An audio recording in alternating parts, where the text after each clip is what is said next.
Vamos abrir a palavra do Senhor no Salmo 48, dando continuidade à nossa exposição no livro dos Salmos. Salmo 48.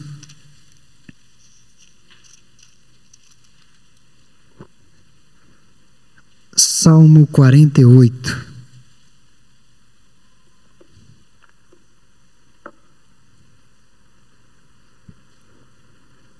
Eu farei a leitura, os irmãos acompanharão em suas Bíblias, assim nos diz a palavra do Senhor. Grande é o Senhor e muito digno de ser louvado.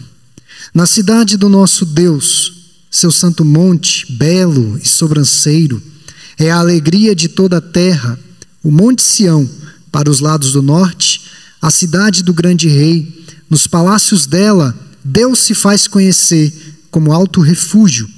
Por isso, eis que os reis da terra se coligaram e juntos sumiram-se. Bastou-lhes vê-lo e se espantaram. Tomaram-se de assombro e fugiram apressados. O terror ali os venceu e sentiram dores como de parturiente. Com vento oriental destruíste as naus de Tarsis. Como temos ouvido dizer, assim o vimos, na cidade do Senhor dos Exércitos, na cidade do nosso Deus. Deus a estabelece para sempre. Pensamos, ó Deus, na tua misericórdia no meio do teu templo. Como o teu nome, ó Deus, assim o teu louvor se estende até aos confins da terra. A tua destra está cheia de justiça. Alegre-se o monte Sião, exultem as filhas de Judá, por causa dos teus juízos. Percorrei a Sião, rodeai-a toda, contai-lhe as torres, notai bem os seus baluartes, observai os seus palácios, para narrardes às gerações vindouras, que este é Deus, o nosso Deus, para todos sempre. Ele será nosso guia até a morte. Irmãos, que belíssimo salmo. Só a leitura dele nós poderíamos ir para casa e já estaríamos edificados. Nós temos buscado mensagens da parte do nosso Deus para nos orientar em meio a essa pandemia no Saltério, no livro dos Salmos, um livro inspirado pelo Espírito Santo. O livro dos Salmos é um livro de orações, de canções, de confissões, desabafos do coração, busca pela verdadeira esperança, declarações de amor ao eterno, admiração, apego e zelo do povo da aliança ao Deus soberano. Este é o terceiro salmo que celebra a vitória de Deus ao livrar Jerusalém dos assírios. Salmo 46, Salmo 47 e Salmo 48, formando uma trilogia que enaltece a Deus, o grande, supremo e soberano Rei de toda a terra. A ênfase, portanto, não é necessariamente sobre a vitória, a maneira pela qual Deus conduziu aquela bênção ao povo que estava sitiado por Senaqueribe e seu exército. A ênfase não está no Monte Sião, mas a ênfase está no Senhor, o Deus da cidade. Os cristãos são cidadãos da cidade celestial de Sião. É o que nos diz Gálatas capítulo 4, versos 21 a 31, Hebreus 2, 18 a 24 e Filipenses 3, 20 nos fala acerca dessa segunda cidadania que nós temos. Além de brasileiros, nós somos cidadãos dos céus. Talvez aqui tenha alguém com dupla ou tripla ou mais cidadania. Mas nós temos pelo menos uma dupla cidadania. Nos regozijamos porque o Senhor cuida de nós como cuidava do seu povo Israel na antiguidade. A temática que nós vamos tratar essa noite, portanto, não é sobre a cidade de Deus, mas o grande Deus da cidade. Esses títulos que aparecem na nossa Bíblia, antes dos capítulos, eu os ignoro, porque muitas vezes eles atrapalham o entendimento do texto. Eu acredito que, como na minha Bíblia, na sua Bíblia, está aí a temática, a cidade de Deus. Isso é um erro. Na verdade, é o grande Deus da cidade. A ênfase está em Deus. E essa é a temática que nós vamos tratar essa noite. Observe o primeiro verso: grande é o Senhor, Deus é maior do que todos os deuses. Sabe por que Deus é maior do que todos os deuses? Porque os deuses foram criados pelos seres humanos, mas o nosso Deus criou todas as coisas, inclusive os seres humanos. Por isso que Ele é um Deus diferente. Quais verdades nós podemos extrair à luz deste salmo para a nossa edificação nesses tempos de pandemia acerca do grande Deus da cidade? A primeira verdade é Deus e a cidade do seu povo, versos 1 ao 3. Aqui no que nós podemos chamar de primeira seção desse salmo, o povo de Jerusalém fala de sua cidade com grande orgulho e gratidão. Os israelitas eram extremamente nacionalistas. Davi tomou o monte Sião dos Jebuseus, como relata 2 Samuel 5, 6 a 9 e 2 Crônicas 11, 4 ao 7, e transformou esse monte em Jerusalém, a capital do seu reino, com a sua localização ideal, mais de 800 metros acima do nível do mar. A cidade era praticamente invencível. Uma cidade alta era uma cidade privilegiada, era uma cidade reputada, reconhecida como bem guardada, com estratégias para visualizar os seus inimigos por todos os lados, porque é uma cidade alta. Jerusalém nos direciona para o alto, e isso é intencional da parte de Deus para nos comunicar que a nossa ajuda vem do alto, como diz o Salmo 121. Eleva os olhos para os montes, de onde me virá o socorro? Ele diz que o meu socorro vem do Senhor, que criou os céus e a terra. Sua proximidade, a proximidade dessa cidade, com o cruzamento de rotas comerciais, norte, sul, leste, oeste, era um fator importante para a economia e as comunicações da cidade. Nós percebemos a ligação forte dos escritores deste salmo com Jerusalém e especialmente o seu templo. Sua ênfase aqui não está nos palácios, nos reinos e governos. O enfoque está voltado para o palácio do Senhor, o rei da cidade presente entre eles. Muitas vezes o povo coloca a sua esperança nos palácios desta terra, nos governantes humanos e não no governo supremo. Meus irmãos, incontáveis vezes nós vimos ao longo desses últimos anos a Suprema Corte do nosso país praticamente violentando a Constituição, as leis, a moralidade. E se nós fôssemos depositar a nossa confiança no STF, no nosso parlamento, isso redundaria em absoluto desespero.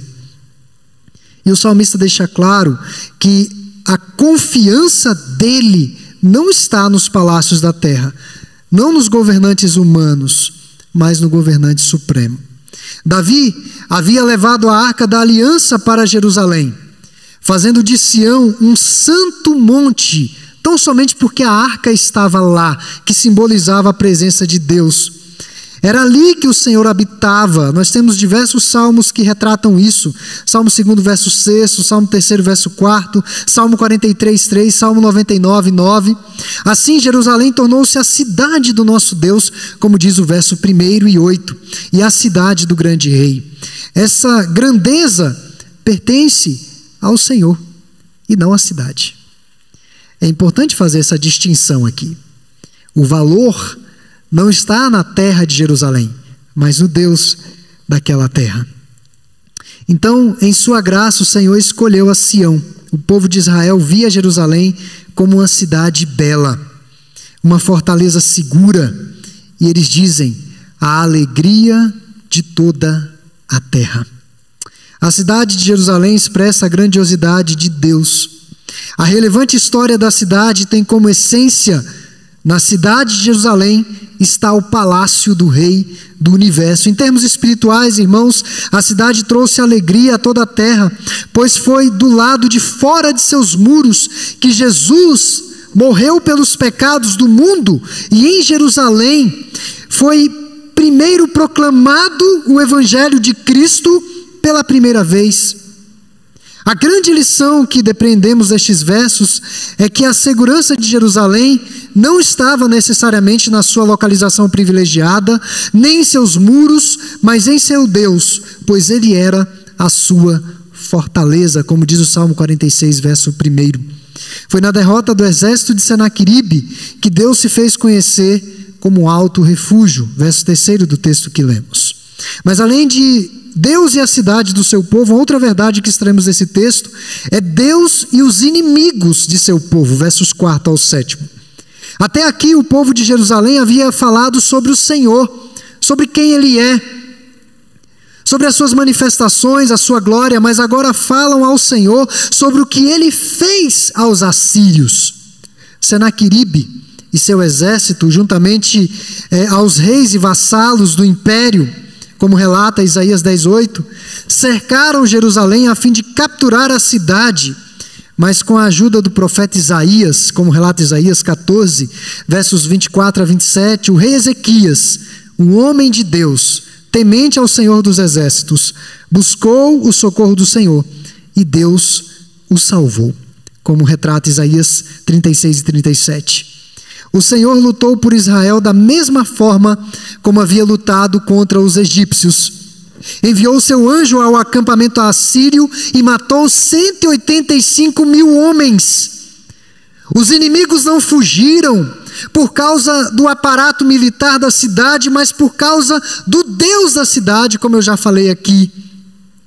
Meus irmãos, eu tomo como exemplo séries, filmes, desenhos animados, até mesmo novelas, quando alguém vai ser atacado por um inimigo feroz e de repente o inimigo olha para aquela pessoa e foge, e a pessoa pensa que foi ela, mas na verdade tinha alguém muito mais forte do que ela atrás dela contra aquele inimigo dela.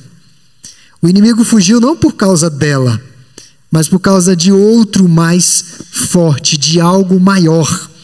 O julgamento veio de súbito, como as dores de uma mulher em trabalho de parto, é o que retrata esses versos. E a destruição foi como aquela causada por uma tempestade, forte tempestade, que acaba arremetendo ou se abatendo sobre uma frota de navios, e todos afundam. Observe as armas destruídas, como retrata o Salmo 46, versos 8 ao 9. Petulantes e cheios de confiança em si próprios, os assírios e seus aliados foram derrotados, humilhados e obrigados a voltar para casa. Os nordestinos têm um lema de não levar desaforo para casa. Os assírios tiveram de levar desaforo para casa. Eles tiveram de recuar. Os moradores de Jerusalém estavam psicologicamente seguros, eram governados por um eficiente rei, os muros da cidade eram fortalezas praticamente intransponíveis, mas aprendemos que a vitória sobre os infortúnios, os sofrimentos e inimigos, não está, meus irmãos, necessariamente em nossas habilidades, em nossa inteligência, ou até mesmo na nossa perspicácia, na nossa condição de vigilância. A nossa segurança não está em muros, na altura da cidade, na política, na economia, na sociologia, na psicologia, sociologia ou filosofia. A nossa verdadeira segurança não está na moralidade, não está nem mesmo na teologia. A nossa segurança e vitória está simplesmente no fato de que grande é o Senhor da cidade. Há situações que nós de fato não temos condições de vencer.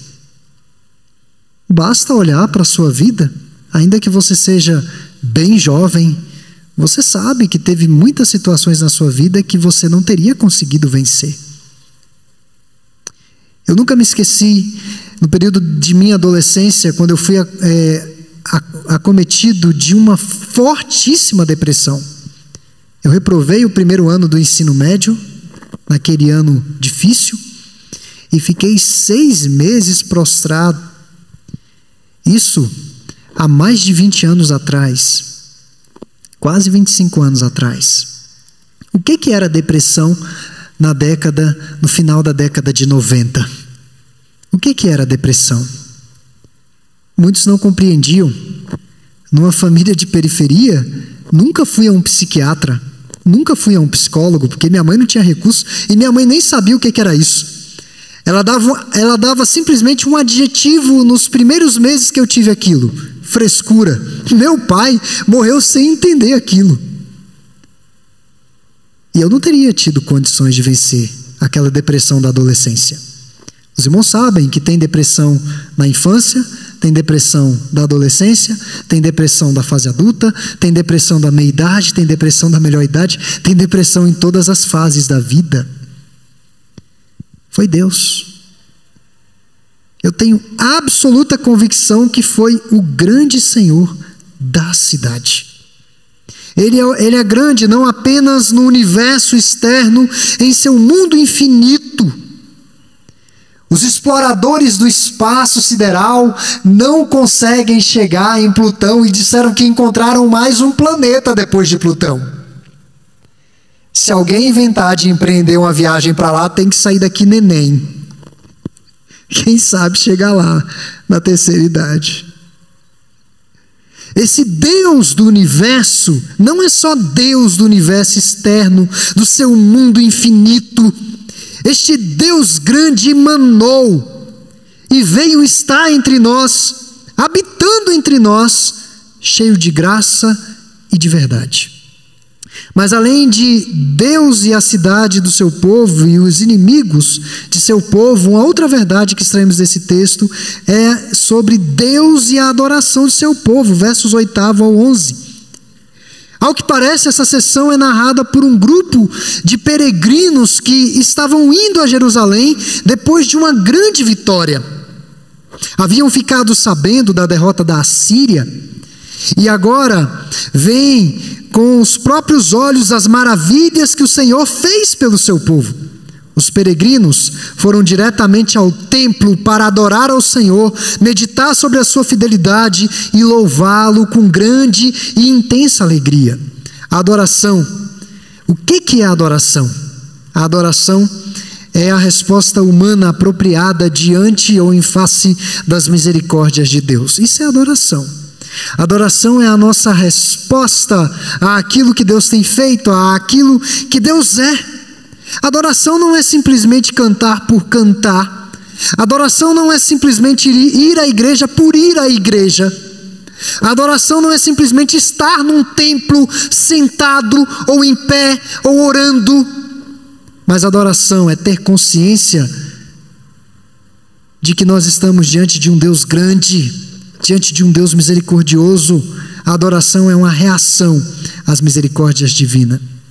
Observe como a notoriedade do Senhor espalha-se da cidade de Jerusalém, verso 11a, para as cidades menores de Judá que haviam sido saqueadas por Senaqueribe, verso 11, parte B, e Isaías 36:1, e até os confins da terra, verso 10. Que o mesmo aconteça com a mensagem do Evangelho, como diz Atos 1:8, que nós seríamos testemunhas do Senhor até os confins da terra. Quando Cristo voltar e derrotar os nossos inimigos e os inimigos dele, estabelecer seu reino, sua glória, seu domínio, seu reino, sua glória e seu domínio serão de mar a mar, como diz Zacarias 9:9 e 10. A cidade de Jerusalém será chamada de Senhor Justiça Nossa, Jeremias 23:6 e 33:16. Mas, meus irmãos, além de Deus e a cidade, os inimigos e a adoração do seu povo, uma última verdade que podemos aprender desse formidável e maravilhoso texto é Deus e o futuro de seu povo. Nós temos um futuro com o Senhor. Essa pandemia que se abateu sobre nós, que acabou vitimando algumas vidas, ceifando algumas vidas, sequelando diversas, colocou em xeque, em dúvida, o futuro. Eu não sei se você tem algum parente que faleceu em decorrência disso, ou está sequelado em decorrência disso, mas o futuro ficou incerto para muitos. Versos 12 a 14 fala de Deus e o futuro do seu povo. Terminado o culto de adoração, é possível que alguns filhos de Corá tenham servido de guia turístico para os peregrinos que ali estavam, levando-os a conhecer a cidade. Mostrou aos visitantes as torres e os muros externos, o que nós conhecemos como baluartes. Baluartes são muros largos, intransponíveis, fortes. Isso que significa baluarte.